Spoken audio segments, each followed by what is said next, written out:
Hey guys, J&M here with an update of the Fast Carve add-on for hard surface modeling for Blender 2.8. In this version I added a new primitive, a rectangle, and again some new features to improve the user experience. Let me demonstrate this with the default cube that I defined as target, and I can press this button now, primitive mode, as an alternative for pressing Ctrl Shift and P. What I can also do now in the primitive mode is to press the P key to change the primitive, so it's very easy to toggle between rectangle, circle or polyline. By pressing M you can change the mode, create, difference or union. And now I paint in a rectangle in create mode. Then I create the model by pressing Ctrl and left click. And as you can see, after applying this, the shape is still active. So we can reuse the primitive. I'll come back to this in a moment. Now I scale down this created object and press difference, and this is the result. The primitive is still active. Again I snap the view, then I press G, and now the primitive can be moved. Okay, and when I press the R key I rotate this rectangle in 15-degree steps. This is hard-coded now, but I will make it configurable.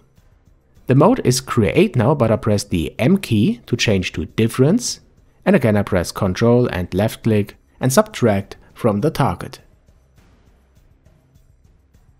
Alright, now the next step. I press P again to change to circle, then I draw in this circle with snapping enabled. I press G to move it to the center, and then again cut into the cube. And this is the great benefit of keeping this shape active. I can move it to a different location, here to the right, and then again cut into the cube. And for Boolean operations like this, it kind of makes array modifiers obsolete.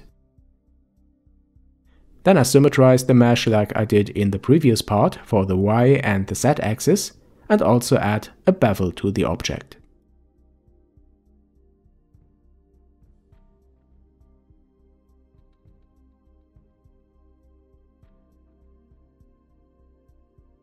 I have to say I personally like these new features very much. I think they greatly simplify the Bool operations, and for me it's real fun to use these new possibilities. Okay guys, this was a kind of short preview because in the next video we are going to create a model with more details. I really hope you like this free add-on, the link is added to the description, and if you like this channel don't forget to subscribe. If you have any suggestions, add these to the comments. Thanks for watching, and I'll see you in the next one.